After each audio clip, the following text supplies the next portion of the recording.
సతీదేవి కఠినమైన నందావ్రతంతో మహాశివుడిని వరుడిగా ఎలా ప్రాప్తి చేసుకుందో తెలుసా? రండి తెలుసుకుందాం. సతీదేవి నందావ్రతం ముగిసిపోయినా శివదర్శనం కాకపోవడంతో మరింత దీక్షతో ప్రయత్నించాలనుకుంది.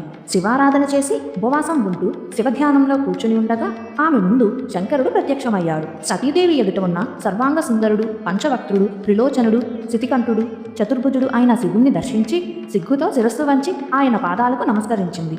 శివుడికి సతీదేవి మనోగత అభిప్రాయం తెలిసినా కేవలం ఆమె కోమలమైన కంఠస్వరాన్ని వినాలనే కోరికతో, దక్షపుత్రి, నీ వ్రతానికి సంతోషించాను, వరాన్ని కోరుకో అని అన్నాడు. అప్పుడు సతీదేవి నీకేది అనుగ్రహించాలని తోస్తే అదే అనుగ్రహించండి అని అన్నది.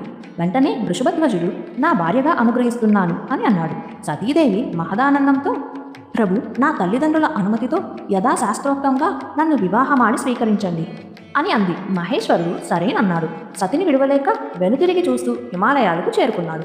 అక్కడే ధ్యానమగ్నుడయ్యాడు. ధ్యానం ముగిసిన దక్షుడు దాక్షాయిని రాలేదు.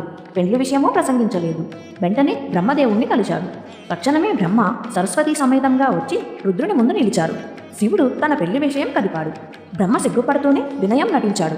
లోపల ఆనందంతో ఈ వివాహం తప్పక జరుగుతుందని చెప్పి దక్షునితో మాట్లాడే నిమిత్తం వెళ్ళాడు.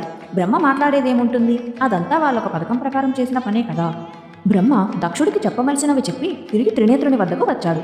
అంతా నిశ్చయం అయిపోయింది. సుముహూర్తానికి తమరు తరలి వస్తే దక్షుడు ఉమను మీకు కన్యాదానం చేస్తాడు అని బ్రహ్మ విన్నవించుకున్నాడు.